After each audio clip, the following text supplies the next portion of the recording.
We're waiting a few minutes because some people are still joining us. Today, we're going to talk about criminalizing coercive control, recent developments on that. And in their speaker today will be Amélie Lamontagne, who is a doctoral student in law at UQAM.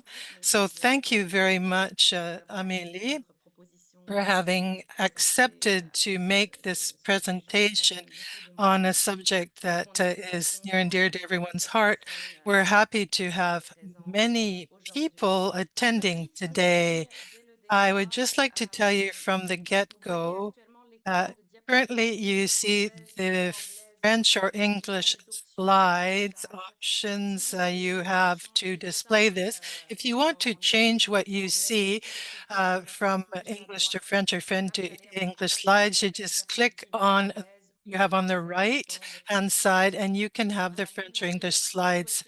If you would like to have access to interpretation, you just have to click on the link that says interpretation to change languages. So I see that there are quite a few people saying hello that are also listening to us from France and Guadeloupe. A lot of people attending this webinar. So I hope that everyone can hear me well. I also hope that there are no major concerns. If you have any questions and you can't change from one language to the other or the slides from one language to the other, the slides is at the top of the right with an arrow and you just click on it. So welcome to everyone once again. Thank you for being interested in this webinar. I'm going to present Amélie Lamontagne, who's going to present criminalization of coercive control and talk about recent developments. So she holds a master's degree in criminology. She worked for several years with women victims of domestic violence, both in Quebec and in Scotland and in the United Kingdom, where she provided support to victims in criminal court. She recently worked with the MH2 Alliance, second stage um, shelters on the development of a support ecosystem for victims of domestic violence suffering from traumatic brain injury. And she's currently completing a doctorate in law at UQAM, where she's focusing on the criminalization of coercive control. So I would like to thank you. There are already some questions. With respect to all the questions with respect to the content, we'll wait till the end to answer your questions. And so thank you for being here. And unless there's anything else, yes, you can have a copy of the presentation afterwards. But I'm going to pass the floor over to Amélie Lamontagne that I'm happy to have here today. Thank you very much, Katia. Can you hear me? Can everyone hear me? Is the sound all right? Wonderful. Thank you very much. So I think there are a number of people that only hear the French for the moment. Can you perhaps just repeat what you have said? I will repeat what I said, and maybe those who are interpreting can also say it in English for those who are on the English channel.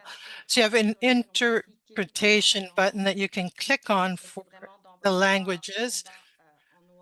So it's on the top, you can see the French slides and you have options to go up or down with respect to the languages you're listening to. So you have English or French slides as an option. Thank you very much, Katja, for doing that. So thank you for your introduction. As I was said, yes, I am studying at UQAM, a doctorate in law, and I also work with women who are dealing with domestic violences. And when I went to work for a few years in the UK, in Scotland, The concept of coercive control is used everywhere with social workers and also in the way that domestic violence is defined by the Scottish government. And it is something that I noticed and I thought, well, that makes a lot of sense in order to understand the experiences of women that I met in Quebec and in Scotland. So I'm happy to be able to talk to you about recent developments with respect to the criminalization of this type of behavior. I won't be able to answer all your questions, but we'll at least be able to cover this subject. And I hope it will be helpful for some of you. Katya, next slide, please. So before going any further, I would like to do a land acknowledgement. I'll read it to you. Please think about the traditional lands you are currently situated on and join us in acknowledging and thanking the generations of Indigenous peoples who have cared for these lands and in celebrating the continued strength and spirit of Indigenous people. The ongoing work to make the promise of truth and reconciliation real in our communities and in particular to bring justice for murdered and missing Indigenous women and girls across the country should inform our discussions in this meeting and beyond. So keep this in mind as we cover the subject of coercive control. Next slide, please. So what I'm suggesting is that we have 4 points that we cover. First of all, coercive control, the origin and definition, so that everyone is on the same page. And then I'll go on to a short overview of the international context of criminalization, which countries have dealt with this, where we are at in that respect. And then I'm going to have a close look at Bill C-332, which is being studied at the Senate in Canada and which suggests amending the Canadian Criminal Code to add an offense of controlling or coercive conduct or behavior. And then last but not least, we're going to talk about the first avenues that we are following the enforcement challenges that have been encountered internationally. So what can we say about coercive control and its definition? So to explain what we're talking about, coercive control is a concept that is known in feminist, militant circles, and it has been popularized, if you want, by American sociologist Evan Stark. And his book is called Coercive Control, The Entrapment of Women in Personal Life. Stark put forward the following paradigm. We needed to look at some forms of domestic violence as some attacks on fundamental human rights and personal rights. So you have an attack on human rights and integrity. And it was a question of seeing how someone can actively take part in society, and if they can't, what the impact is on that person. So coercive control is very, very important to talk about because it is something that is individualized. It's something that takes place over a long period of time where the victim is more and more limited in what they do or can do. So the West Island Women's Shelter says ultimately coercive control impedes the exercise of victims' fundamental rights, including the right to liberty, dignity, or security of person. An image that's often used is that of a room, as it were, which is big and bright and normal, as it were. Slowly but surely, as the relationship continues over time, the walls close in and the person is all, is in a ball on the ground and can't move at all. So it's a phenomenon of attrition, and it's something that's not that easy to underline and notice. Yesterday, I was at the launch of a web platform on coercive control by the Quebec women's shelters. And an image was put forward that coercive control is not just a picture in a victim's life, it's a film or a movie. So the other element with respect to the notion of coercive control is the fact that it's gender-based. In the literature, coercive control can take place in all sorts of relationships. Women or men can be victims. It can take place in LGBTQ plus relationships as well. But most of the phenomenon really is perpetrated by men against women. And something else with respect to gender and coercive control, the abuse can be hidden behind behaviors that are deemed to be or codified as gendered.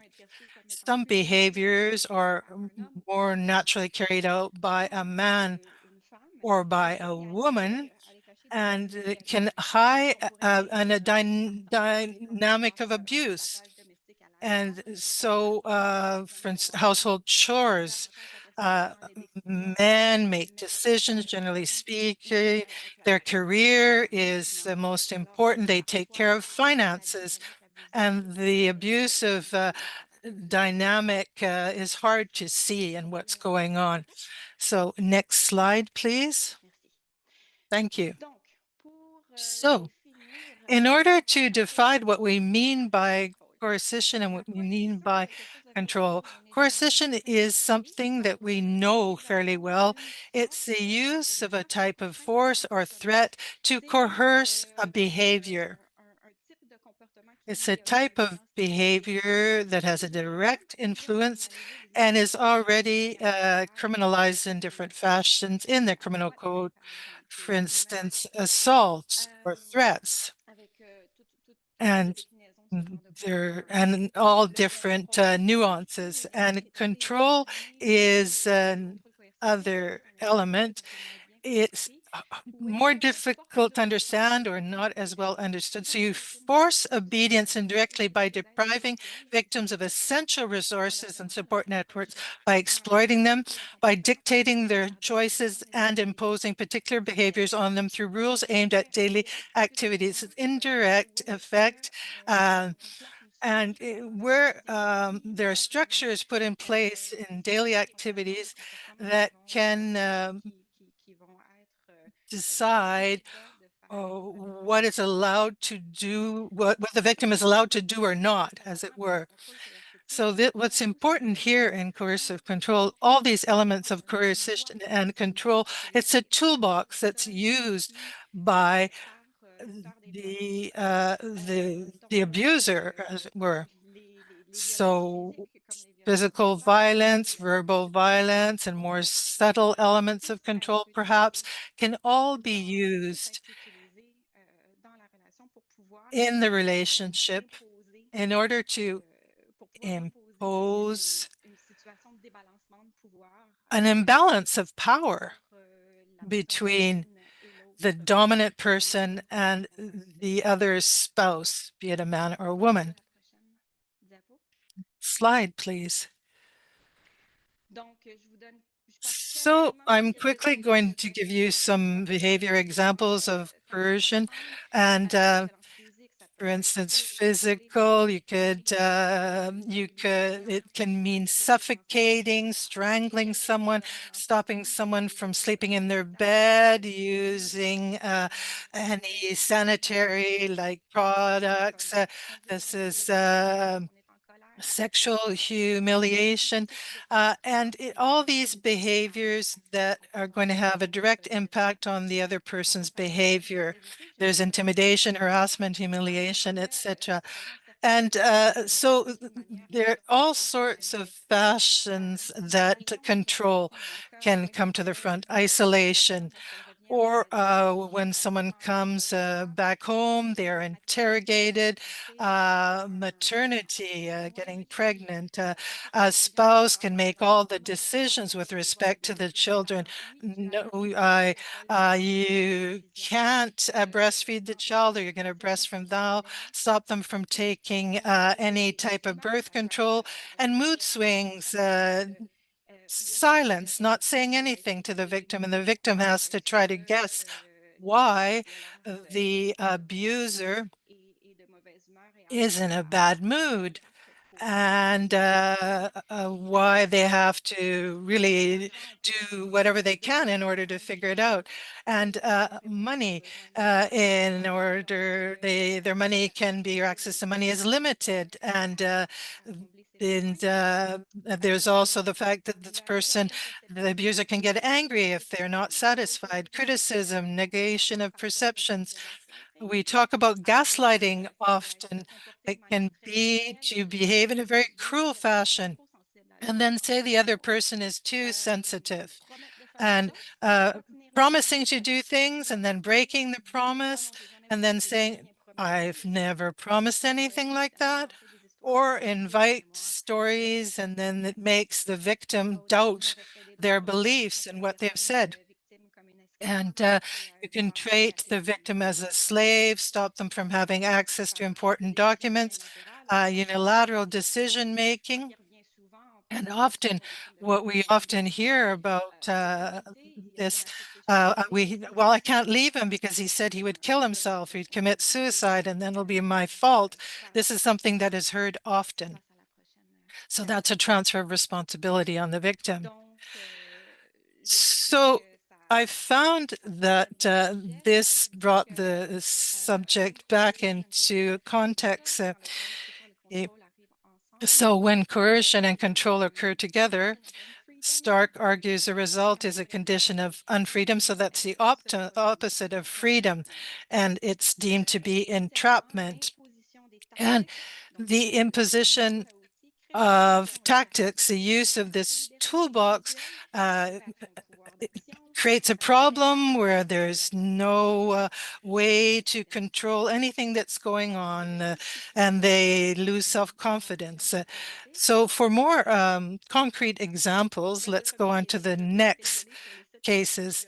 I stole this from XOS Violence conjugale. I'm going to read it. Just before my office party, he forcefully grabbed my shoulders in front of the mirror. He told me that I had put on makeup like a slut. I begged him to stop. He said I wanted to impress someone. I told him it wasn't true. I tried to reason with him, and I told him it was him I wanted to please. I was suffocating. I ended up yelling at him and scratching his hand, trying to free myself. And he let go of me, calling me a crazy bitch. During the evening,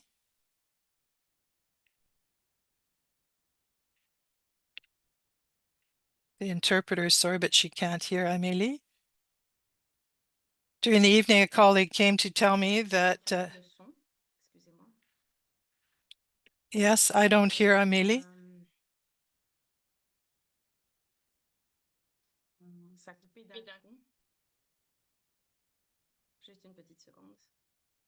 Yeah, it seems to have shut off. Just a second.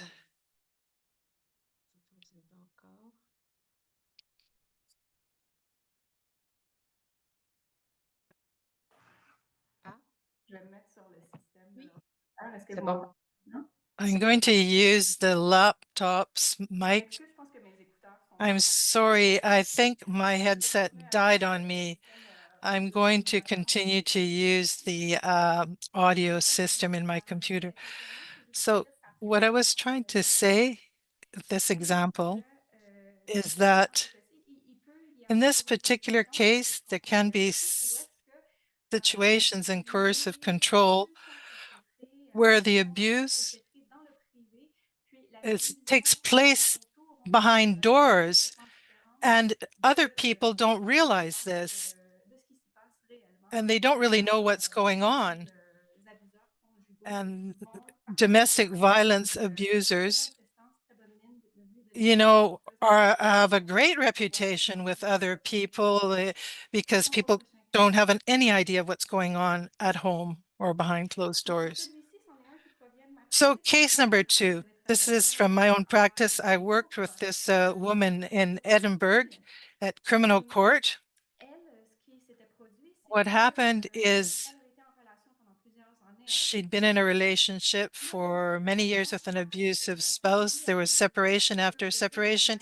He set fire to his neighbor's car and sent threatening messages over a short period of time.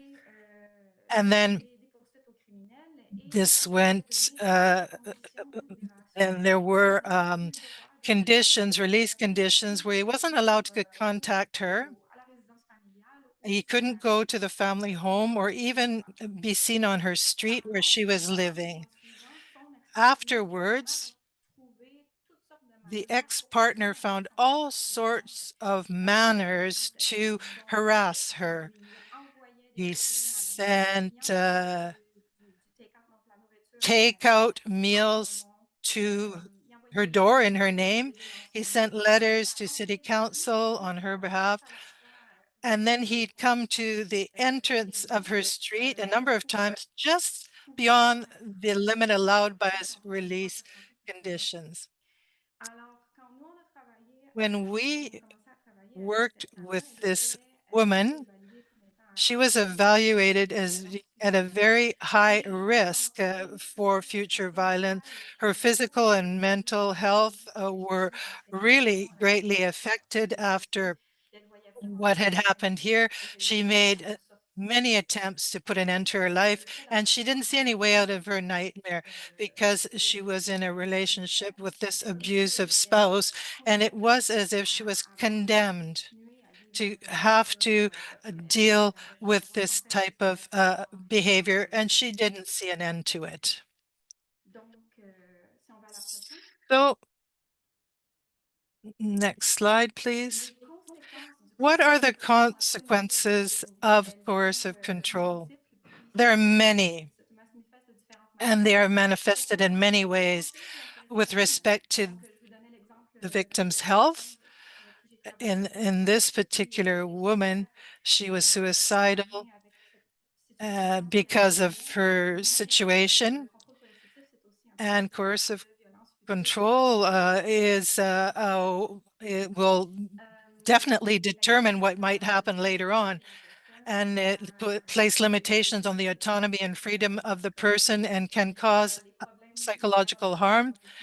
You can have physical issues that are linked to chronic stress.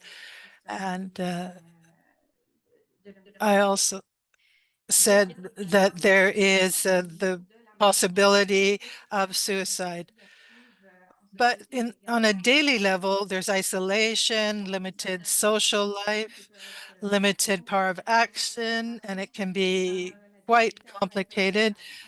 A difficulty or an inability to take decisions, or even an inability to work, and they have no economic dependence independence. And then it could also lead rather to parenting difficulty with their children. And the children, I have to underline, also can become victims of this type of coercive control. And now let's go on to the next slide. So this was to give you an idea of what is meant by coercive control. I hope it's fairly clear and that we're all on the same page. Given the knowledge that we now have on coercive control, a number of countries in the world decided to delve into this type of criminal offense and behavior, mainly the Commonwealth countries. And this is where this type of thing has happened. And the first country to deal with this and do something about it was in Tasmania in Australia with the Family Violence Act in 2004. This was economic control. And many years later, at the Council of Europe's convention uh, against where there was a gathering on domestic violence, and a number of statements were made, and we asked people in the union to create laws to fight against gender-based violence and all types of violence, including physical, sexual, between current and former partner. And this is when in England and Wales created a law, an act, Section 76 of the Serious Crime Act from 2015, is a first effort to try to criminalize coercive control. A few years later, Scotland created their own act, and then Ireland, and there were other laws that were similar to that over the next years, followed by Australia, and with legislations that are being studied or recently have been enforced. So let's go on to the next slide.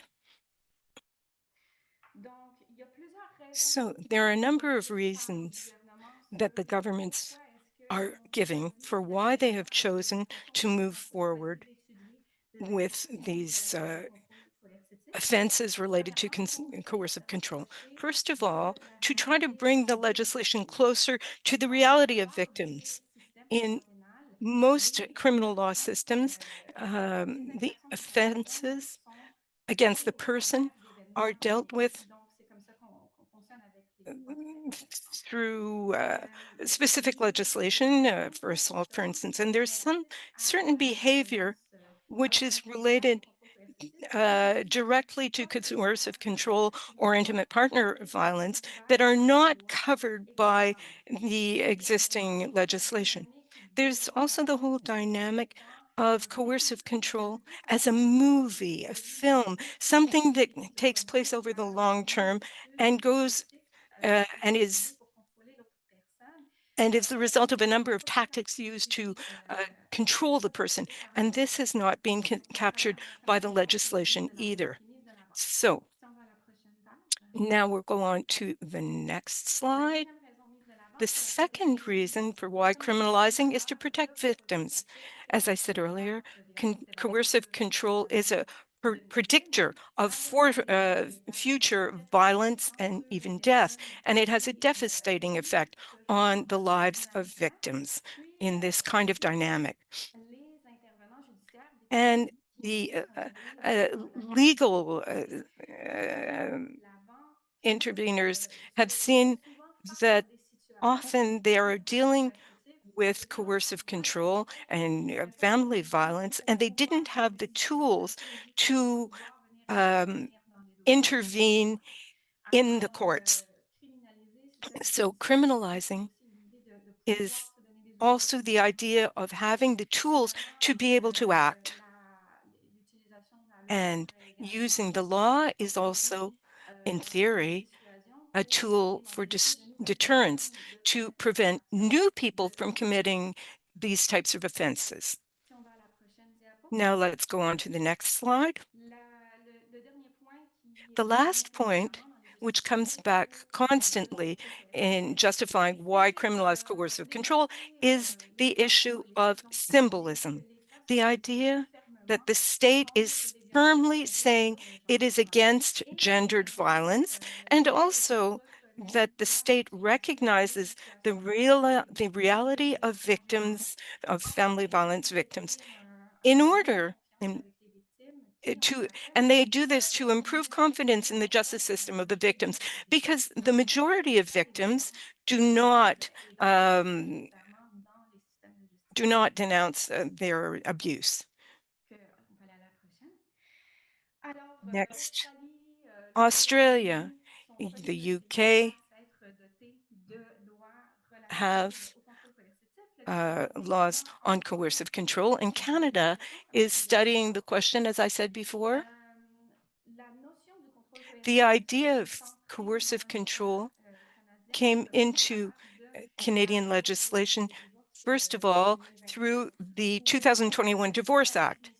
In the definition of domestic violence, eh, coercive control dominates, and it was actually added. It's also a factor to take into account uh, for the interests of the child. There was also the act to amend the Judges Act in 2023, and now Canadian judges have to do professional development on intimate partner violence, including coercive control. The act amending certain law and other firearms also now includes coercive control, and coercive control is appearing more and more in case law. I gave you an excerpt here from a ruling by Justice Galeazos at Quebec Court, who says domestic violence is a profound social problem. It is a scourge that disproportionately targets women, is rooted in antiquated notions of control and inequality that have no place in a civilized society. So this comes up quite often in case law now. Now, in terms of criminalization as such, the the first the first move towards criminalization was done by Garrison, an NDP member. And finally, last year, Laura Collins, also from the NDP, proposed a bill to criminalize coercive control. And it was passed unanimously in the Canadian House of Commons, and it's in second reading at the Senate currently. This week, in fact. So it is going through the Senate as we speak. Next slide, please. Now, here is the testimonial, the words of a victim reported by Michelle Ferrari of the Conservative Party of Canada. She heard a victim speak during the parliamentary discussions, and it's very eloquent. She said, "I would rather be punched in the face than suffer years of emotional, verbal, and psychological abuse. I've already contacted the police a few times regarding various situations, but they could do nothing other than speak to him and warn him. The police told me nothing could be done as long as he didn't physically harm me. The effects and damage of emotional and psychological abuse are horrific and exhausting, both mentally and physically. I've been separated for 4 years, and I'm still trying to find peace and rebuild myself. This is very difficult to do when you're still experiencing abuse, but with time and lots of help and support, it is possible. Passage of the bill would help." So she gave voice to certain victims who saw the usefulness of this bill on coercive control. Next slide, please.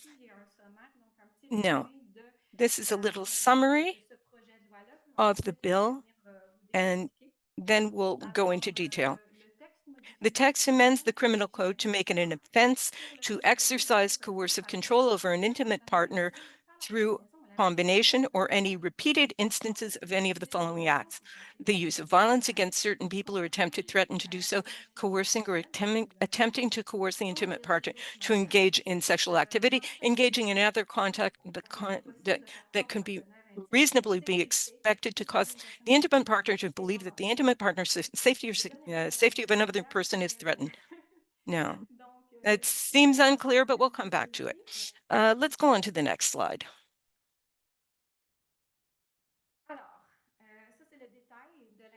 Now, here are details regarding this offense. Let's go quickly over this. How it's repeated, it repeatedly engages, the person repeatedly engages in acts or and it makes the person believe that their safety is threatened, or they're reckless as to whether that pattern could cause the partner. So click the first time, please. Katya, would you click, please? Repeated, repeatedly. That means at least twice. This this is a dangerous offender. Click again. Intimate partner is section 2 of the criminal code.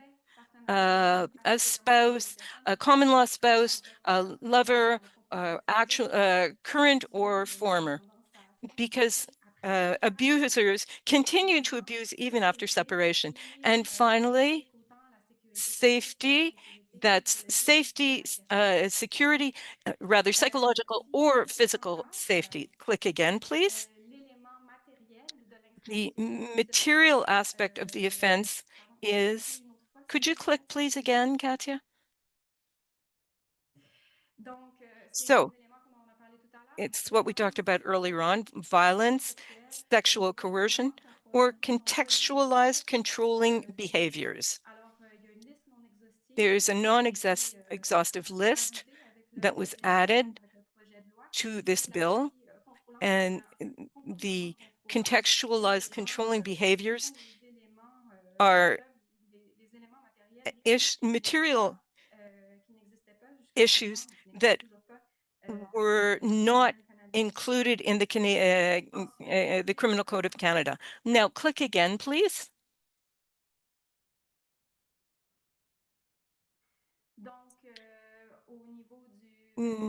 Now, in terms of mens rea, in other words, the psychological aspect,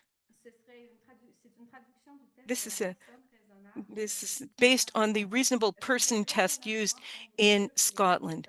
Could you reasonably believe that this behavior would make the victim fear that their psychological or physical integrity was endangered? This is an objective test. Natalie Levman, who's a lawyer, came to explain the law to the parliament, and this the, the criteria is objective, and you have to determine if it's reasonable. So this is the objective is to avoid the burden of proof always being on the shoulders of the victim, and who always has to prove that her safety, psychological or physical, has been endangered. Next slide. Now, here we see again the acts. You can click again, Katya.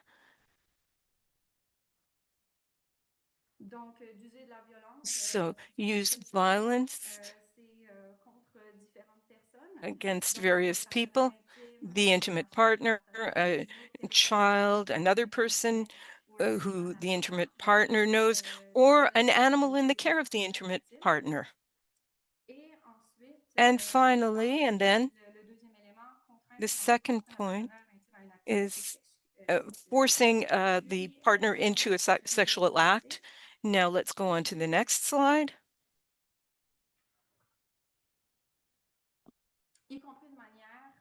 And act in any other manner where the conduct could reasonably be expected to cause the intimate partner to believe that their safety or the safety of something they know is threatened. So the context takes into account the nature of the relationship and the potential vulnerability of the intimate partner.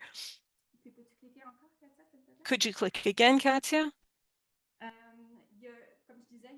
As I said, there's a list of a non-exhaustive list of acts appended to the bill, and based on international examples, and also based on work done by Justice Canada last year to see uh, exactly what coercive control means.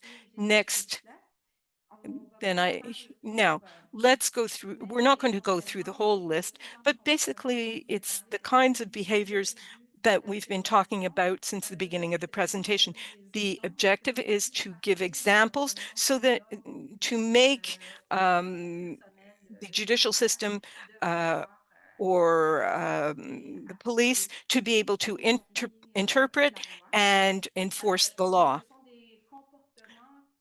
These behaviors are not necessarily a criminal as such. For instance, if a person is taken to the office by their partner every morning and then brought home every night, it might be because the second car, has broken down, or maybe the spouses like to do this trip together. Or there are practical reasons. There can be all sorts of reasons to justify this type of behavior, and they're very reasonable. But when there's coercive control, it might mean that the person, the victim, cannot have the right to socialize outside of working hours, and their behavior is controlled and monitored by the spouse, by the abusive spouse. So in this context, the control, the coercive control Donc, je peux could continuer? be a factor. So let's go on. Donc, tu peux cliquer plusieurs fois. You can J'avais click a on few va pas faire times. Go ahead. on va pas faire le tour de tous les We're éléments. not going to go through every example. Sorry, I'm having trouble with my clicker.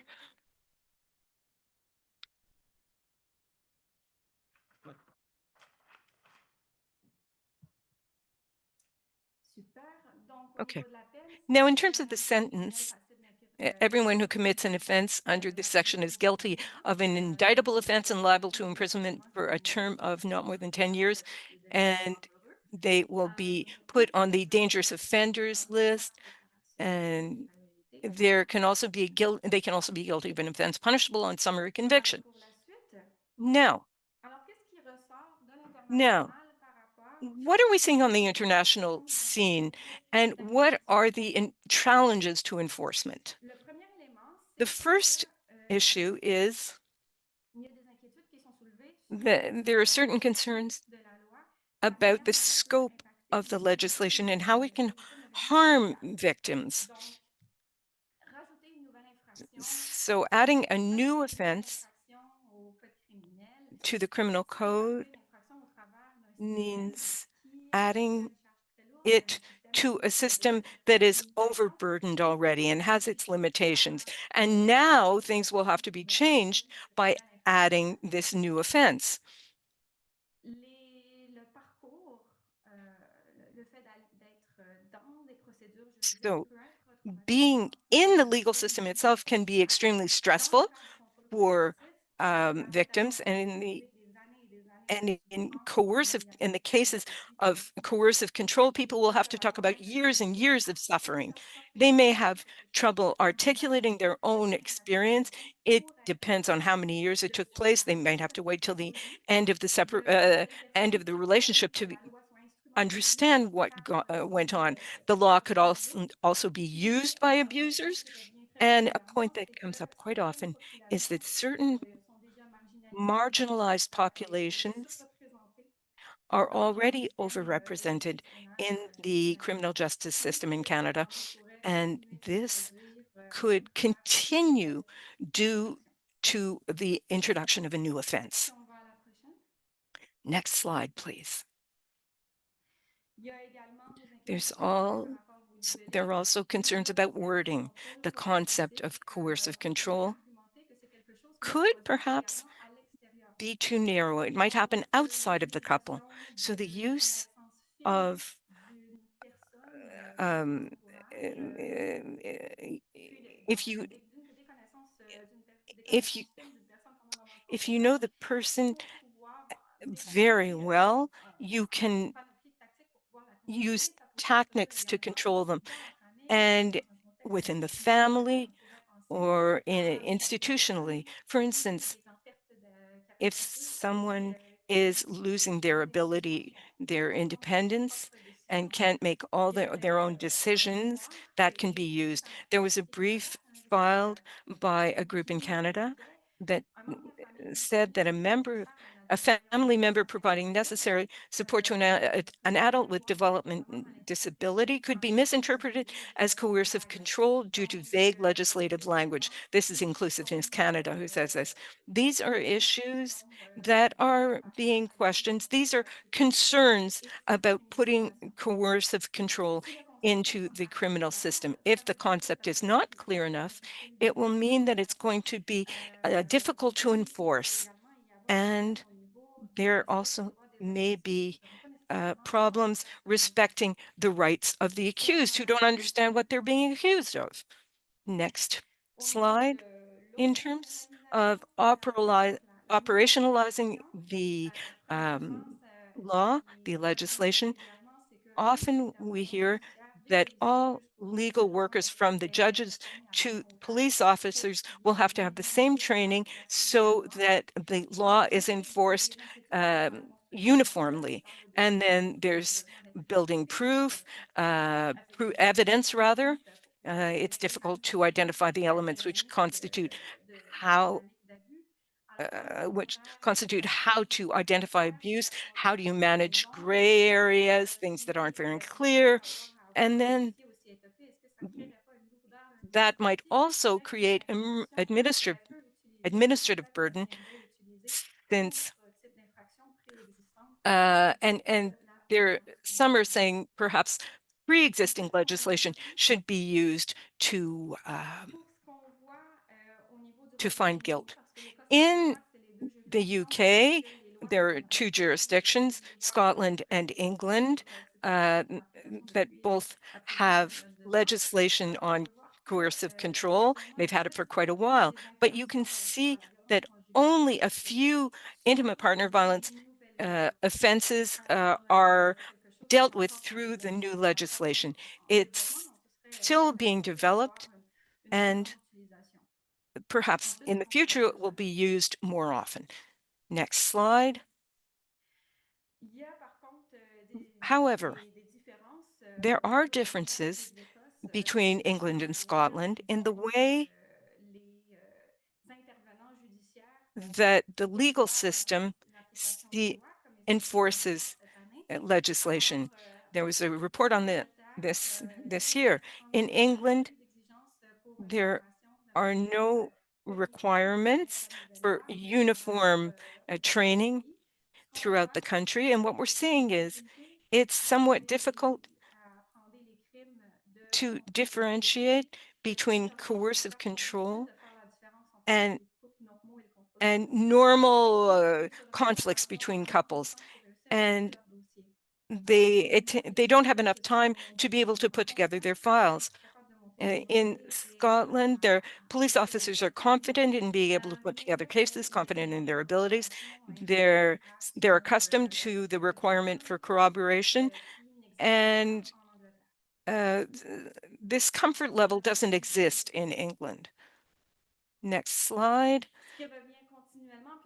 What keeps coming back, as I've said before, is the importance of training those in the legal system at all levels in order to be able to agree upon what coercive control is and how to manage it and how to deal with the offense. Legal workers in these countries have said that training is particularly important to avoid only marginalized populations being affected by this legislation. The challenges limited to IPV or coercive control have not changed despite the introduction of new offenses. So now let's go on. So that gives you an overview of the situation. What I'd like to say that there are a lot of positives and negatives to criminalizing coercive control. The international situation shows us that it's in development, and there are a lot of questions still about how to enforce uh, laws. But de when you look at what vouloir politicians are saying son adulte, and the situation in c'est de Canada, donner vraiment de l'énergie puis you du can temps see puis de that a l'écoute lot of dans ce energy processus-là is pour being put into puis dealing with d'avoir this des issue. objectifs très clairs, de faire And quelles there's étapes a on va great suivre deal of pour atteindre willingness l'objectif to et do something about définitivement coercive confiance control. en ce fait que And là, definitely on over est the en last few years, our decision makers understand the issue a lot better. We'll see how this develops, and we'll have to follow what's going on in Parliament. on se croise les doigts. And we'll keep our fingers Merci crossed. beaucoup. Thank you very much. Merci, merci. Thank you, Amélie. Thank you.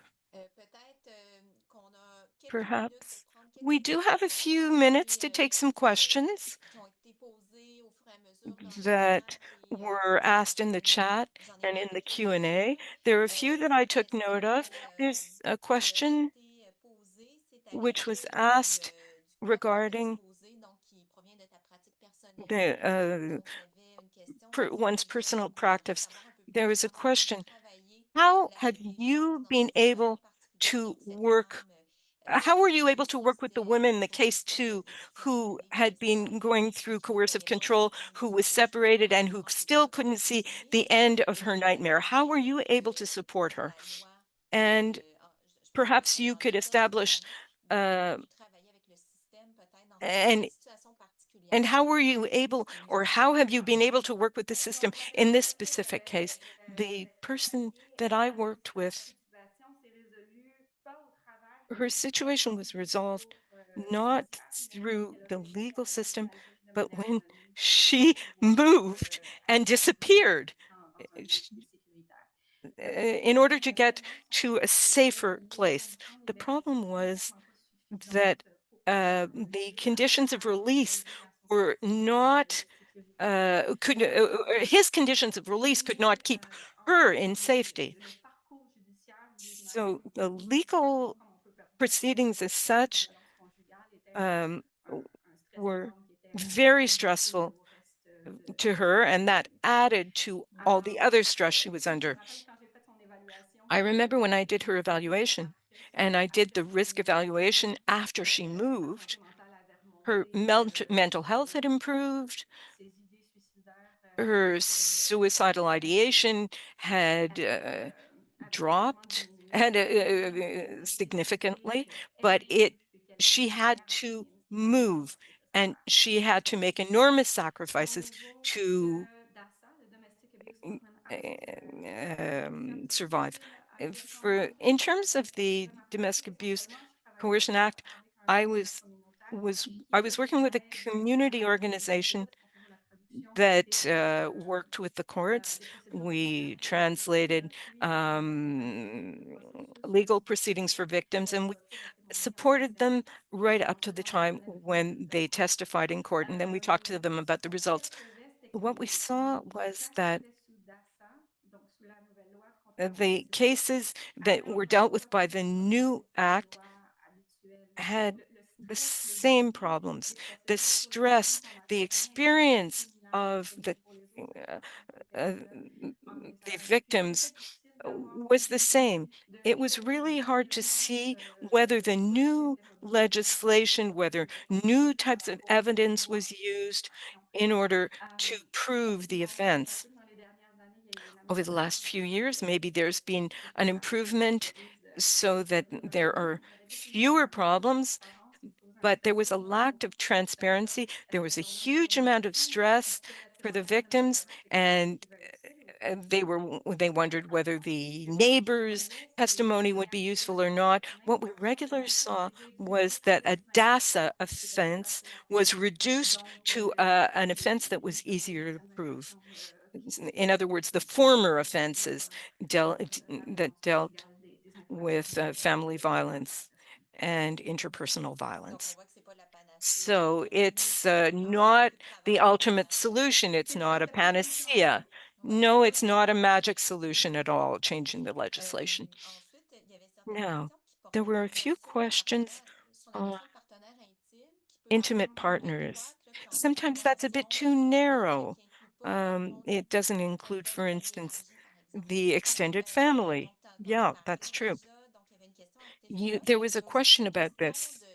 du And there temps was écoulé also depuis la the question of how much time has taken place since the separation, let's say 6 years after the separation, would that be taken into account in the definition of coercive control? In terms of the current bill in Canada, it's the intimate partner, the person one lives with, and in England, it's been extended to mean the extended family too. So an intimate partner is a specific dynamic, and that's what we want to criminalize. And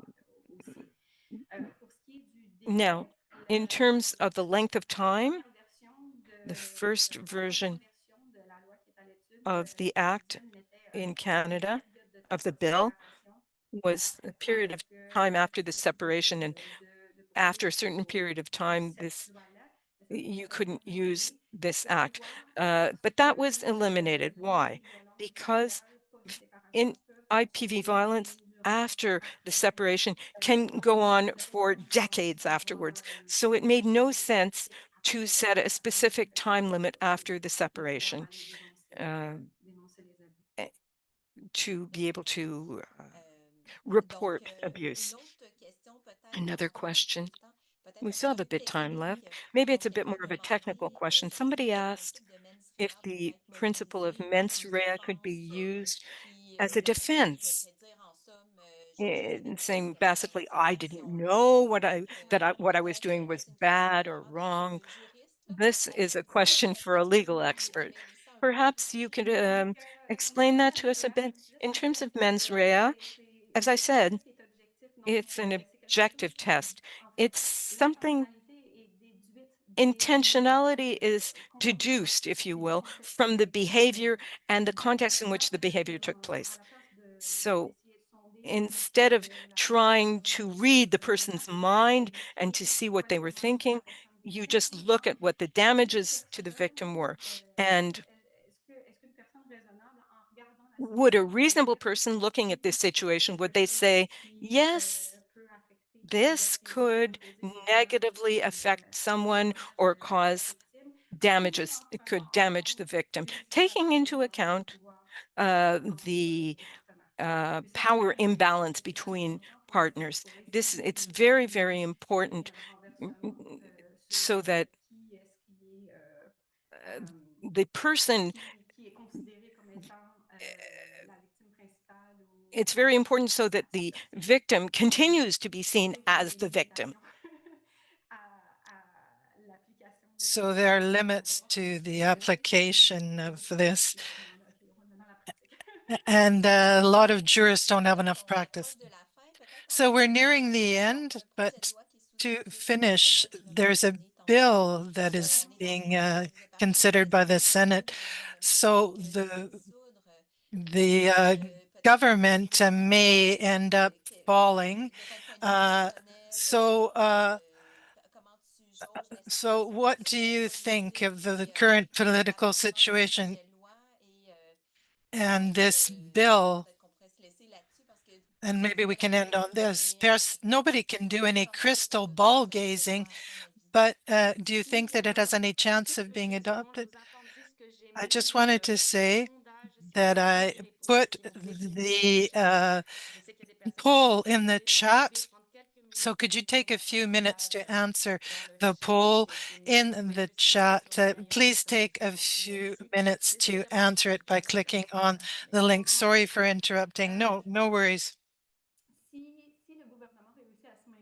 If the government doesn't fall over the next 6 months, perhaps we will get this bill assented to. But the people backing this are very proactive and they're trying to bring it to fruition. But it will take some time at the Senate to finish doing what it has to do. So no guarantees. So we hope that things go forward in the right direction. Thank you very much, Amélie. It was very interesting and informative what you just said to us. Thank you, everyone, for attending. I mentioned it earlier, but the recording of the webinar and the slides will be made available. So I put the link in the chat, but we will keep you up to date about this information. And so the webinar will be available for those who want to listen to it again. Thank you, everyone. Thank you, Amélie. Thank you, everyone, for attending.